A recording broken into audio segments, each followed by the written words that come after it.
I think that that's the beauty of human potential is it really is limitless, right? On your deathbed, you're not going to be like, oh, well, I achieved everything I could achieve and I couldn't get any better. It's like, no, I can still learn, grow, evolve, and become a better version of who we are today. It's time to get inside your own head. Begin with the psychology behind your behaviors. Infuse it with an acute understanding of self-awareness, emotion, storytelling, body language, and more. Then look at it all through the lens of the latest neuroscience research, broken down to its most digestible form. And you've arrived. Enhanced messaging, deeper connection, heightened influence, and a greater impact on the world. Welcome to the Amplify Podcast with René Rodriguez. Welcome, everybody, to the Amplify Podcast. And I have a returning guest here today, somebody who has become more than just a podcast guest, but somebody not only do I admire, but is, I think, becoming a good friend, the one and only Mr. Hal Elrod. And so, Hal, how are you today? I'm good, man. The AC went out in this new building that we built a new office off the side of our house. The AC went out, but I did some handy work and I found this AC unit in our barn and I'm good. I'm good. So AC makes life way better. That is for sure. Oh my gosh. Yeah. Especially in Texas, brother. I love it. So today, this is our second time. We talked last time about the new Miracle Morning book that came out, some of the additions and the changes that you had made to there, the upgrades. And we had our podcast on yours where we talked about life and philosophy and psychology and neuroscience. And we just kept going. Then afterwards, we're like, we just got to talk. And then today we said, let's do it again, but I want a different agenda. So if you haven't seen, read, purchased the Miracle Morning, do it. Stop wasting time. The link is in the show notes. And if you don't understand the Miracle Morning, go back. You'll get glimpses of it in this podcast. But even if you haven't read it, I think you're going to see and get something out of it today, because I want to know, and I want to go beyond the strategy and into the outcome, into the thinking of what really drives Hal Elrod. And you've had tragedies in your life. You saw your sister die. You had cancer. You've had all sorts of things that have come through your life, and you're still here. Not only here, you're at the highest level of performance, always in a good place. And you just got back somewhat from a sabbatical. And so I want to know, and I want to go on to, and we're going to get into the driving question, by the way. Hal has this incredible question that drives him through all of this tragedy. And I don't want to give it away just yet, so you got to hang in here to see it. We're going to get into that. But I want to go into specifically this question. What has been the outcome of this discipline of starting your mornings right? Because you are, and anybody listening here, we're all looking to be better performers. We're looking to get the most out of our life. We're looking to look back at the end of each day and say, man, that was a really well-lived day, well-lived week, well-lived month, well-lived year. And hopefully at the end, we lived a good life. But that all begins with the mini decisions that begin. And obviously that's the beauty of the Miracle Morning, is that it gets you starting that way. What have you been experiencing as the outcome of this?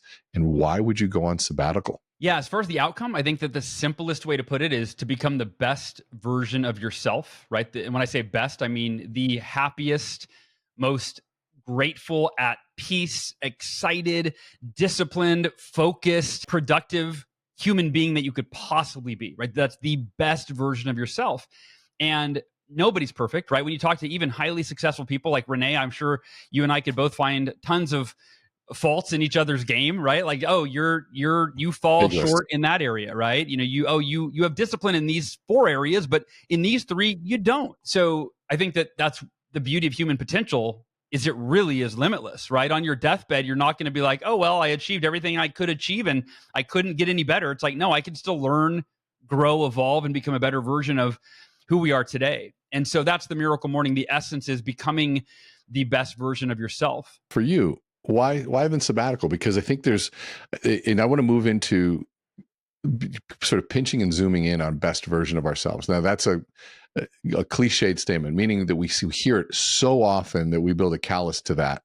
Yep. Yet I believe that the answers to life are found in cliches. We had that conversation last time. But what does that mean? And what does that mean to you? And I would say that let's go into the struggles. Like where is Hal? Because you don't look like you struggle with any of this stuff. You've got such an incredible outlook on life, personality, energy. And that doesn't mean that you don't have your struggles. Where are you struggling? I've struggled with mental health for the last 4 years. After doing 750 hours, give or take, of chemotherapy, the toxic chemotherapy and the damage that it did to my brain, I went off the deep end in 2020. It just so happened to be that this other global event took place at the same time that I was losing my mental faculties. But I went into a really dark place. I was sleeping 2 to 4 hours a night. That went on for about 6 months. And if anybody's ever slept 2 to 4 hours a night, one night you're a wreck the next day. You compound that over 6 months. I mean, I was hallucinating. I was suicidal.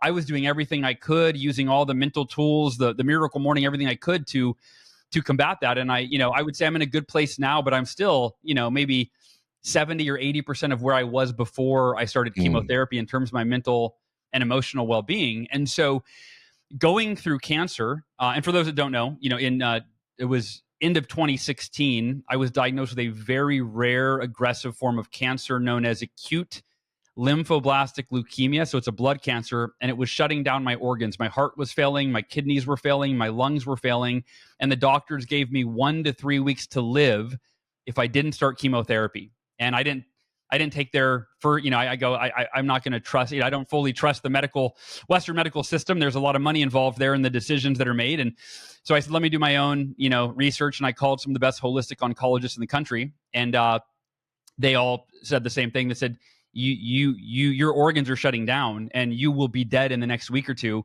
if you don't start chemo. There's nothing we can do holistically to support you now. Do the chemo and then we can support you getting back to your best self or whatever. Being told you have a 20% survival rate for my cancer, and having a 4 and a 7-year-old. My daughter was 7 at the time that I was diagnosed. My son was 4. And that was there's nothing as a parent scarier than being told there's an 80% chance that you're going to die and leave your 7-year-old daughter and 4-year-old son without a dad. And so the question that you alluded to a few minutes ago that became my driving question, and it is to this day, is what matters most? When I'm looking at, beating cancer at that time, surviving, it was what matters most. Well, number one, the first answer was surviving for my family. That matters most. So all of a sudden, everything that I did, all of my entire Miracle Morning practice, the books that I read were about how to beat cancer holistically, right? My affirmations were about why I was committed to beating cancer, what specific actions I would take, when I would take them, and affirming and reprogramming my subconscious mind and really affecting my mind-body connection so that my biology aligned with the beliefs and emotions that I was generating with those affirmations every morning. I meditated in a state of total peace and healing in the midst of a really scary time, right? And on and on and on. So all of my practices were focused on the answer to the question, what matters most? And the answer was beating cancer. And then I get granular. Okay, well, when it comes to beating cancer, if I'm going to do chemo, since that seems to be the only option, what matters most in terms of supporting my body holistically so that I can detox my liver, right? Like I Googled, what are the side effects of chemotherapy? And I had a long list. And then I Googled how to combat the liver toxicity, how to combat kidney toxicity, how to detox from chemo. And so now I had a list of what matters most in this regard. So that question became what matters most now as a dad, as a husband, as an entrepreneur. And the answer to that question determines my habits that I implement, my behaviors, my actions, my commitment, so on and so forth. It's what I love about this is you're taking us from this broad, and we talked about the cliche of it, this broad, what matters most. And then you're distilling it down and reducing it and getting very specific around that. And I mean, literally breaking down an engineering process. You reversed engineered your success with that one question and being willing to ask it at multiple levels. And I've always been fascinated with conversations with people in hospice. Talk about a moment and an insight of truth when you know you're going to die. The level of clarity that comes from that. Just listening, that's why Tuesdays with Maury, I think, was such a powerful book, because it was such a clear testament of truth of what actually mattered. And so then we go back to like, you were living that. You got 1 week. Oh, okay, hold on. Talk about clearing the air of all the BS, of all the things that just didn't matter. and just the things that can occupy our attention and focus that just don't matter. And in that gift of clarity. And so then the question, I think, comes, because I've experienced lots of moments of clarity, but they usually come at the moment of tragedy or the moment of I'm about to lose something super important. For me, I got a moment of clarity. I stopped my travel by 80% since last time we spoke, by the way. And, I was 239 days speaking a year. And I said, you know what? I came home almost 3 months ago, and 5 days gone, and no one was at the door excited to see me. And it's like, I opened the door. I'm like, what the hell? My wife's at the counter and she's getting ready to go. And I'm like, what's happening? She goes, oh, hey, welcome back. I'm like, that's it? I'm back. I'm gone 5 days. Kids, get in the car. I'm like, the kids are what? And I'm like, I just got back. She's like, yeah, and life goes on while you travel. And I was like, okay. Hold on a second. Let me fast forward this scenario for a few months, a year. This isn't a good ending. No. And the next day I said, look, I don't think this is harmonious anymore. I'm going to stop my travel by 80%. What happened yesterday is I don't like it. And I don't blame you either, actually. I said, I get it. She's like, you're crazy, 80%? How are we going to do this? I go, it doesn't matter. I go, figure it out. Yeah. And magically, we've figured it out and making even more money. But that's a whole nother podcast. Yeah. But the clarity that came from the realization of this could end. And then I think that's a question I want to go towards is, okay, if I don't have a cancer diagnosis, I'm not in chemo, I'm not, potentially, hurting my family or going to lose them. I'm not saying that we're going to lose my family. Yeah. But I knew where that was headed. How do we, and I think maybe we philosophize on this for a little bit and just think about how can we reach that point? And I used to call this like, okay, Jim Rohn had a great analogy for this. He goes, what's tragic? Finding yourself 100 feet from Niagara Falls in a boat with no oar and no motor. That's tragic. But the tragic part is what a sad place to find oneself. And even more tragic, where were the leaders around this person to paint the picture of the roar of the falls way upstream? And isn't that part of the job of leadership and parenting? And then more importantly, I go to us to go, and I think that's what you're trying to be, which is why I think so many people love and adore you, is you are that person that says, I've been out there, by the way, I know what's coming. Let's not do this. My life is a testament of what happens if you don't do X, Y, and Z, or if you don't do X, X, X, X, X.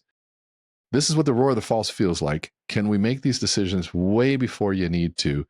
But man, as humans, we are just not designed for that. And so I call it the proximity of consequence. When the proximity of consequence is too far out, it's very easy to go into denial. There's a whole change philosophy around that. But how do we, if I'm a listener, how do I say, okay, I don't have that tragedy, but how do I learn that lesson now before life forces it on me? Well, René, you really said it really well. And I don't remember exact words, but you basically said you came home, right? Being gone 5 days, nobody was excited to see anymore. Life goes on. And then you projected out further. And that's what we have to do.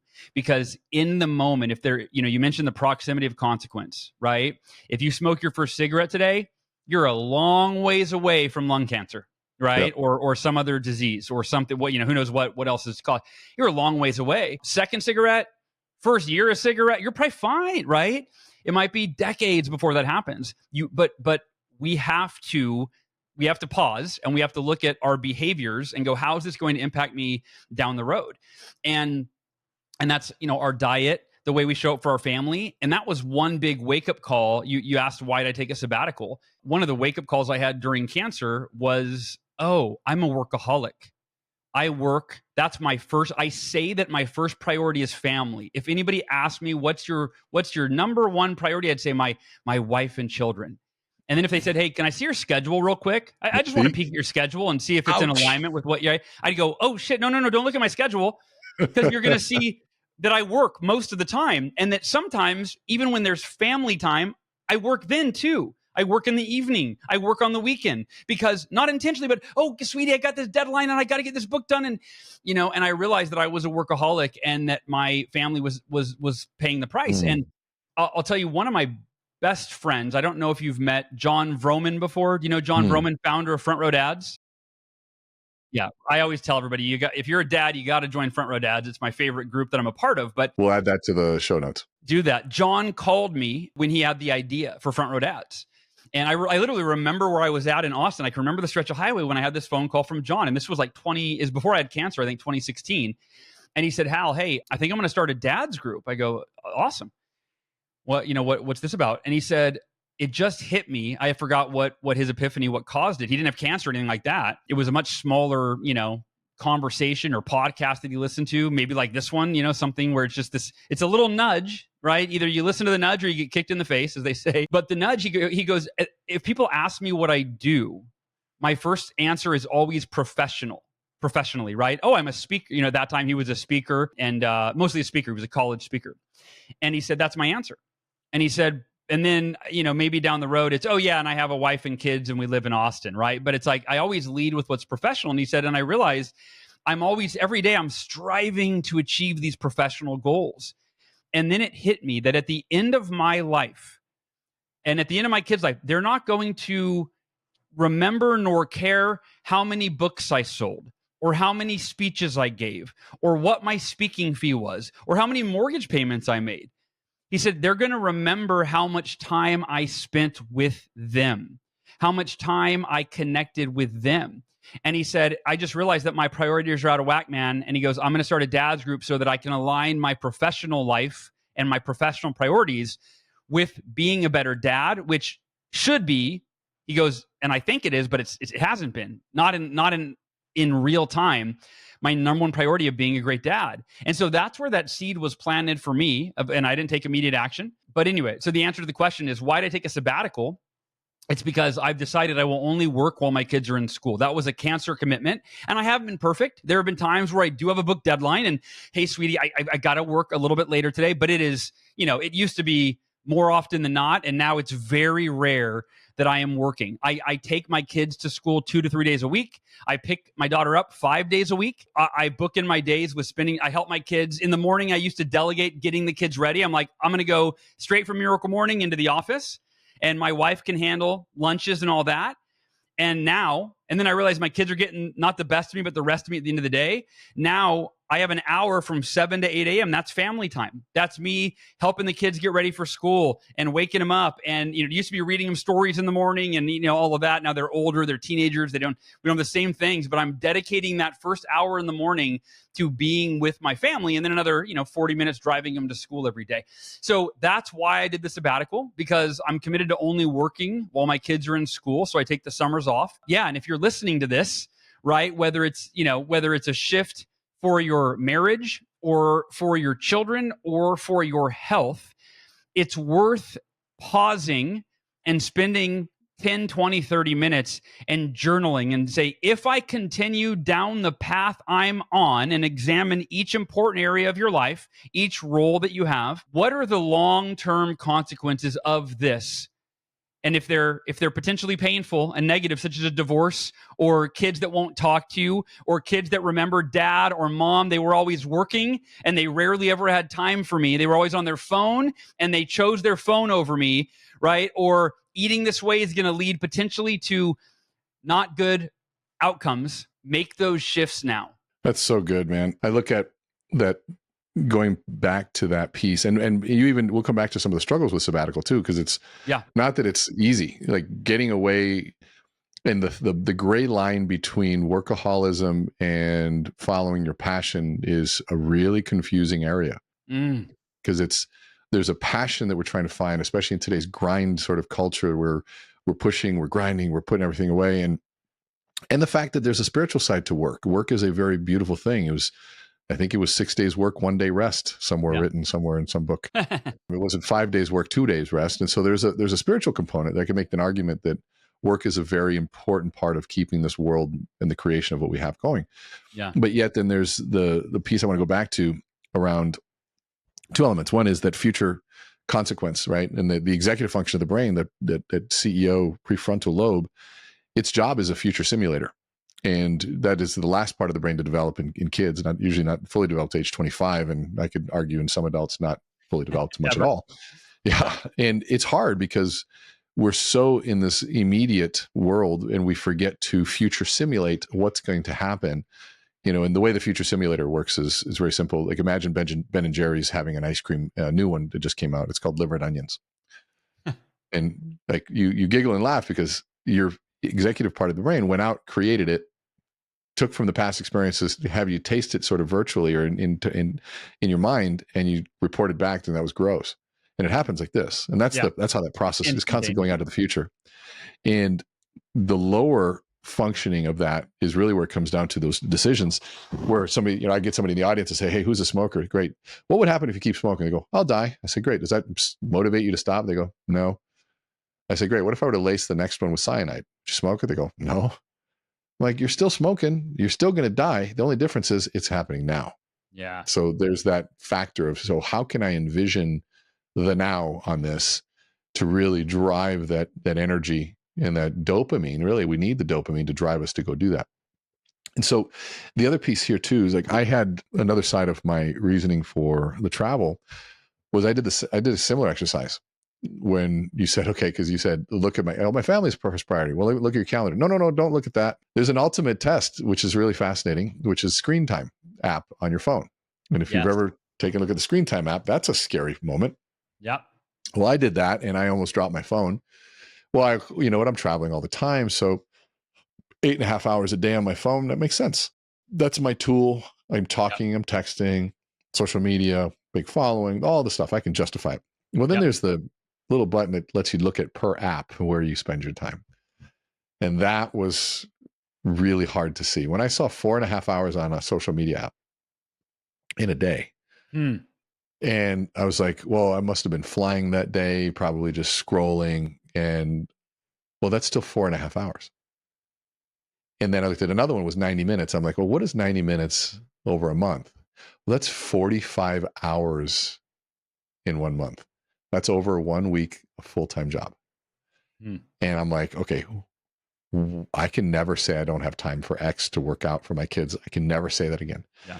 So I actually gave up scrolling 9 weeks ago. My thumb has not done a swipe or a scroll in 9 weeks. Nice, René. Yeah. Well, at first it was like, oh boy. But now what it has created is so much more mental space to think and mental space to be. The way I'm forced to use my time, my phone not being in my office, I have to then proactively go seek out my phone somewhere in the hallway. It's a family phone. It's like a house phone now. Yeah. As long as I tell you, I'm going to do this, but you guys got to check it, make sure it's nothing important. But looking at that piece, like I saw this video a long time ago that said kids spell love very differently than adults do. They spell it Time. Yeah. And as cliche as that sounds, it was like, am I doing that time? And so two things I think that I want to go after. One is this ability that we need to develop of fast forwarding current behavior over 1 week, 1 month, 1 year, 3 years, 5 years. If I were to continue, what's the outcome? And am I able to actually go through that? Just like you can't dupe gratitude, you can't dupe this process either. You got to be able to feel it and experience it. And unfortunately, unless we've gone through something really negative, it's hard to conceptualize, which is also the beauty of tragedy. It gives you a reference point to say, yeah, I don't want that anymore. Yeah. And we can draw upon that tragedy as a motivator to avoid an avoidant behavior. But then the next piece too is this use of time and how we decide to spend it. That's a really interesting one. What would you say would be the biggest struggles that we face, even that you face, and then we'll kind of extrapolate from there.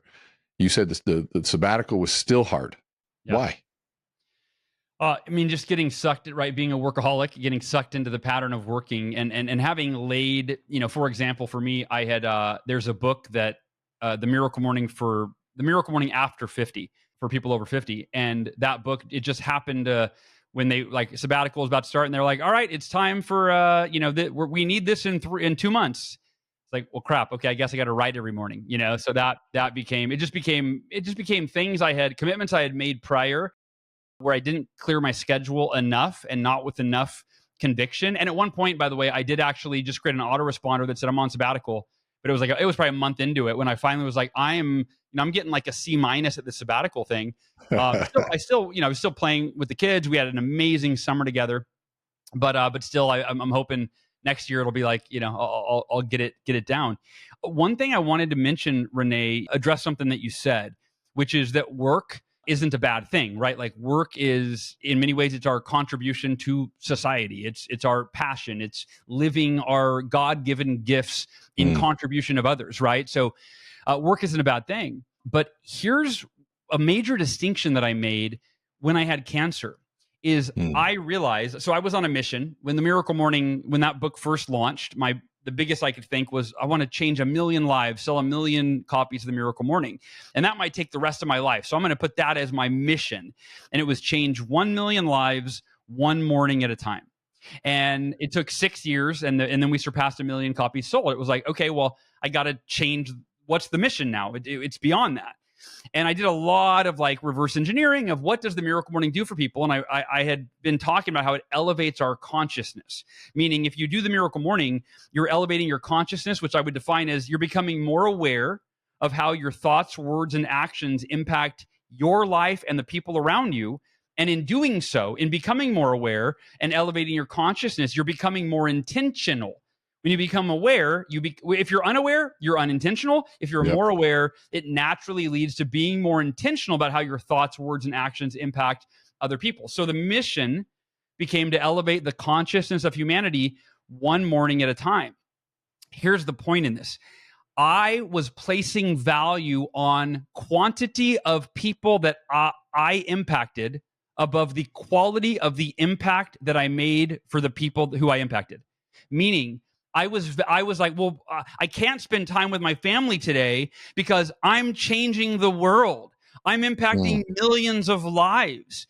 And that was a big paradigm shift when I was going through cancer is, wait a minute, could it be, and at first I had to literally ask the question and ponder it. Wait, could it be that the quality of the impact that I can make on these 3 people that I live with is more important than the relatively shallow impact, comparatively, that I would make on the millions of people that have read the Miracle Morning? And that was a huge paradigm shift. And I had to put in my affirmations, and that, got to remind ourselves when we have a breakthrough. If you have a breakthrough on this during this podcast, a paradigm shift, an epiphany, you've got to put it in writing. And you've got to revisit it day after day after day after day until you integrate it into your subconscious mind and reprogram your thinking. So for me, it was like, I value the impact that I make on the 3 people I live with, my wife and our 2 kids. It's infinitely more important to me than the impact I can make on, the quote unquote world. Yeah. So that's a really interesting conversation. Well, what if our definition of work was wrong? Meaning, what if then, I just wrote this down, what if work equaled the utilization of God-given gifts to impact the world? And it's not about money in that sense, even though it's a piece of it. But if I'm utilizing my gifts, I need to utilize those same gifts for my children, for my spouse, my family, which is another sense of work. If it's the outcome is to better the world or to continue in the creation of this world, then maybe work is also the time and energy spent to enhance the impact that these people will make. Maybe we need a broader definition of that. And I think because there's work, there's vocation, there's calling, there's job. Yeah. There's all sorts of ways that you can get into the deeper sense of it. But I like that, because what I heard you say was, where am I going to, if I'm really supposed to create impact on this world, I'm missing the biggest impact that I can make, which is right here in front of me. Yeah. Yeah. Yeah. That was it. And I think that what you're talking about, work's a word, right? And I think that it's, you could say the work we do at home or the work we do. For me, I like the word impact. Like that is, to me, it's the impact that we make. That is the work. And I had an epiphany. I think it was during the cancer journey. I was so grateful that, I'd written the Miracle Morning book. All right. We had a dozen books out at that time, and they paid all of our bills just through word of mouth. So, I was in the hospital for most of 8 months doing these chemotherapy treatments, and I wasn't doing podcast interviews. I wasn't out there, promoting the book at all. And it paid all of our bills. And I, again, so grateful for that during that time. And I would also feel a lot of sadness for people that didn't have that, right? If they had a job where they didn't get paid by not showing up, I was like, how did I get so blessed to have this? And I remember telling my wife one day, I said, sweetheart, one thing that's really fulfilling is every dollar that we make right now, we're financially secure and abundant, but it's because we're helping people.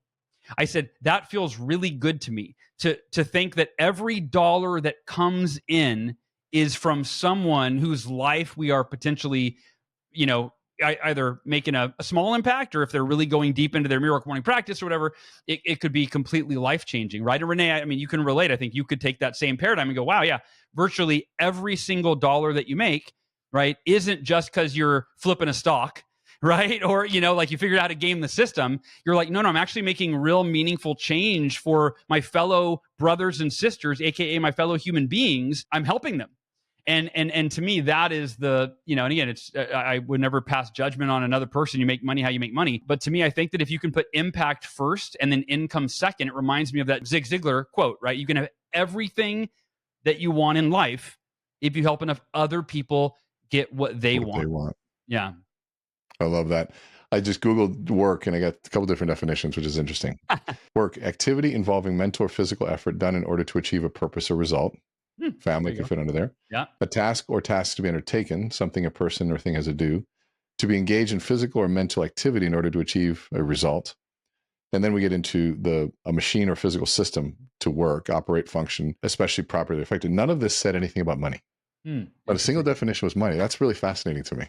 So in essence, we could argue that we've misconstrued work, and like for me, work can become a really easy escape from the other work that maybe isn't as immediately rewarding, which then, if I'm honest with myself, can become a very narcissistic, self-serving excuse to avoid the other obligations that we have.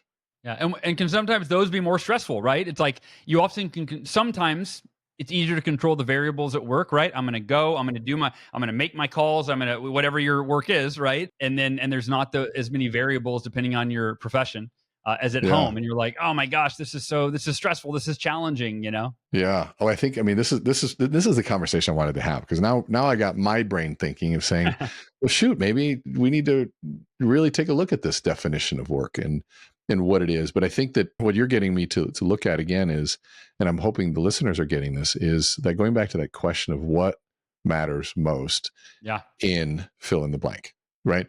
What matters most? And then your first question probably is going to be broad, and then listen to that answer and then ask it again. Well, okay, what matters most in that? And then listen to that answer.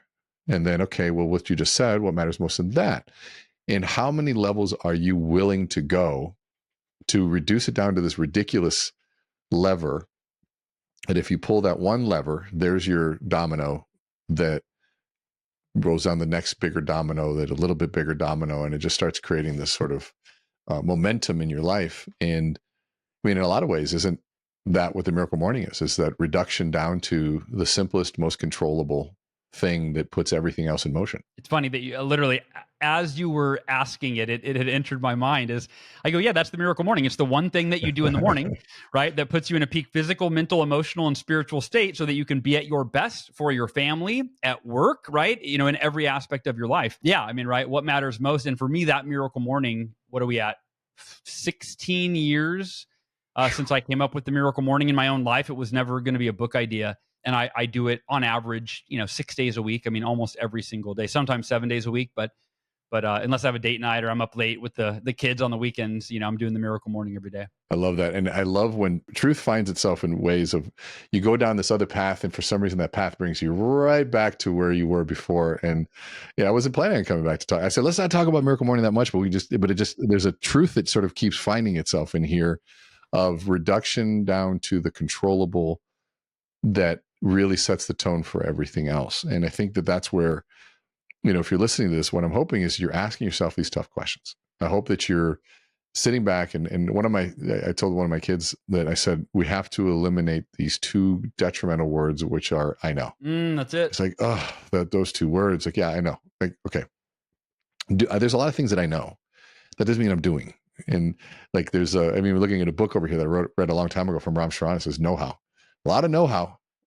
It's not a know-how problem. We most of us know how, but are we doing? And that is the the big piece. And so then we said, well, what gets in the way of from know to do, knowing to doing is probably one of the biggest answers to solve in life, but yet another cliche. And so let's go back to this piece around, okay, you've sold over 2 million copies, right? Yes.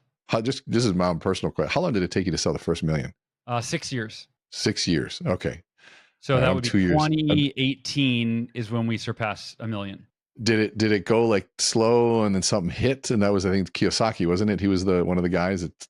Yeah, it was a lot of things. So I self-published the book with, I had no audience, right? Meaning that I wasn't an influencer. I wasn't a podcast. I mean, this was in 2012. I don't even know if podcasts were just becoming a thing, but I didn't have a big audience. But I had seen from people that I had shared the Miracle Morning with while I was writing the book that it transformed people's life in these meaningful ways. And that kept propelling me, like, I've got to get it out there. And so the first year that it came out, I did over 150 podcast interviews on other shows, big, small, you name it. It was actually probably 2 or 3 years in where I was on Pat Flynn's Smart Passive Income podcast. And Pat said, Hal, I'm not a morning person. My kids wake me up in the morning. I don't set an alarm clock. They shake me. I have little children and they go, Daddy, Daddy. That's how I wake up. And I go, how the heck am I going to convince Pat to forego his children shaking him awake in the morning and he should wake up earlier and do a Miracle Morning? So by the end of the podcast, he goes, Hal, I think that I can be more productive and be better for my family if I implement this Miracle Morning. I'm going to try it for 30 days. And I'm going to post online every day. And at that point, we were selling 2,000 copies a month. And when Pat's interview went out and his daily podcast or his daily social media posts, we went from 2,000 to 5,000. And then I just kept doing interviews, got on Kiyosaki, and eventually it got to we're selling 10,000 copies a month. And actually, real quick, I can't miss this part. During that time, I met a book agent, and the Miracle Morning actually sold more copies in other countries in 42 languages than it sold in America. So wow, yeah, so that was a big part of it. Well, that's I think the journey is always fun for people to hear that this is a 16-year journey to get there, and it's not a overnight piece. And cancer and death and all sorts of crazy, amazing tragedies along the way. Well, Hal, I could keep going on these conversations is forever. I want to get to some tangible pieces as we close out of this, and I'm going to go. I'm going to repeat back what I'm hearing out of this, what I'm getting, and then please feel free to challenge us, push us, poke, prod, whatever.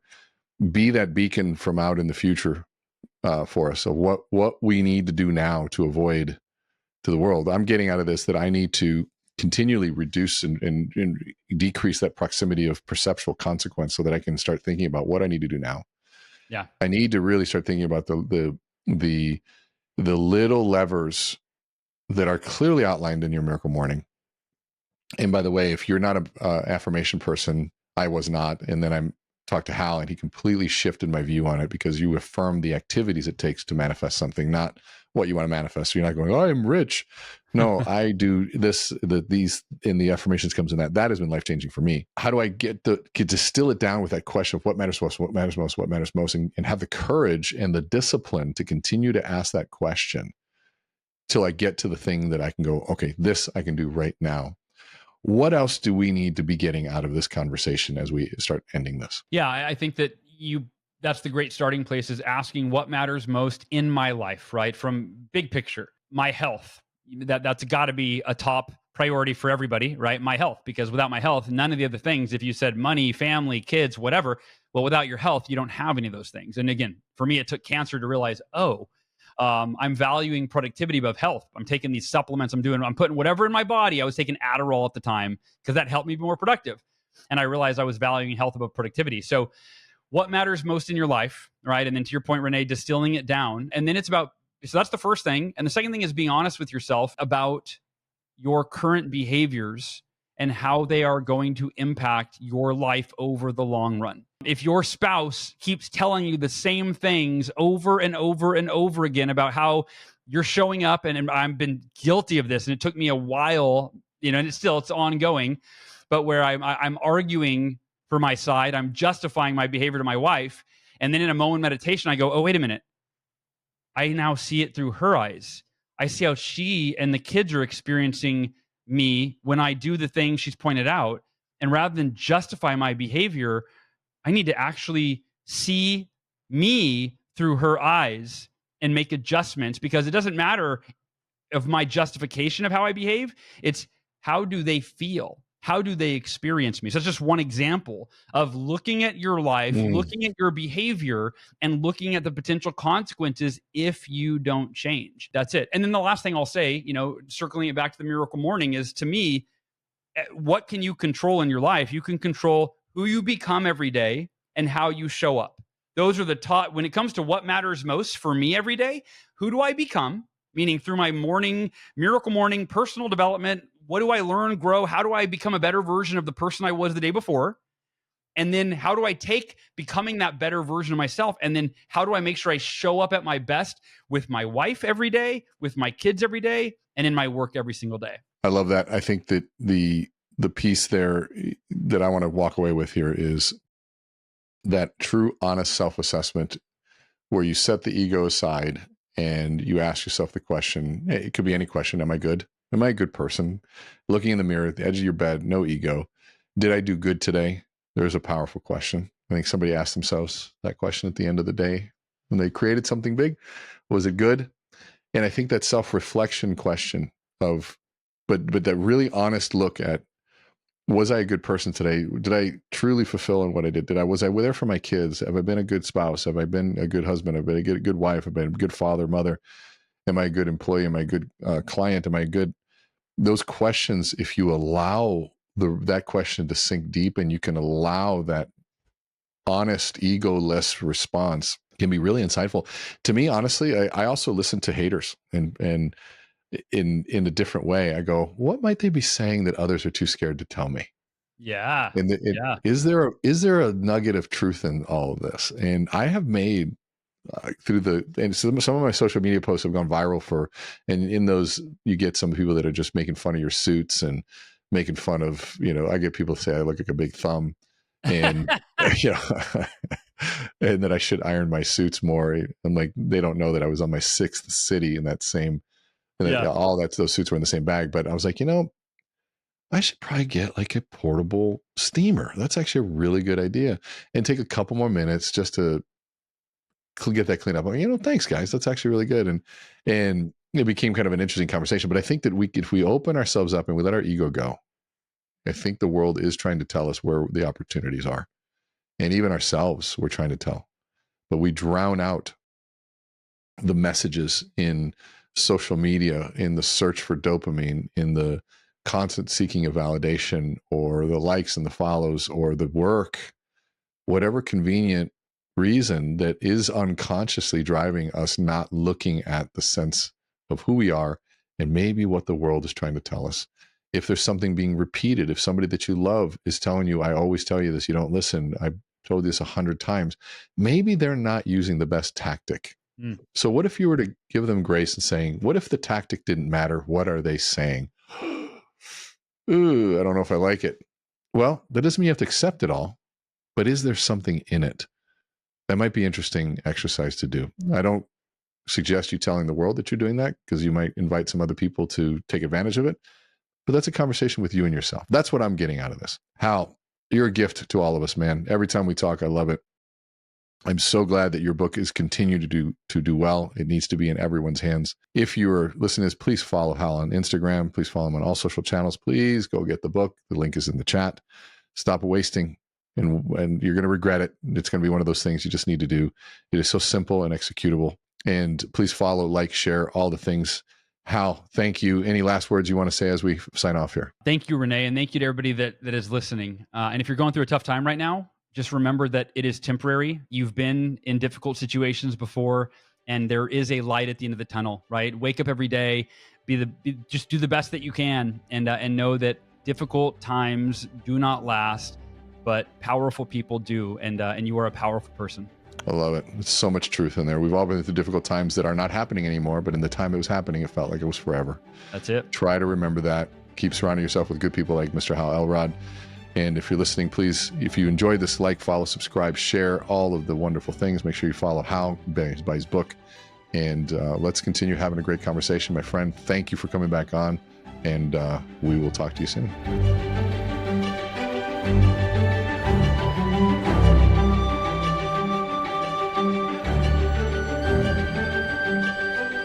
Thank you for sharing this time with us. If the experience resonated with you, follow us on Apple and Google Podcasts, Spotify, Stitcher, or amplifymylife.com. Share it with anyone else who's ready to amplify their lives. And remember to let our hearts speak in sequence. For more from René Rodriguez, visit meetrenee.com.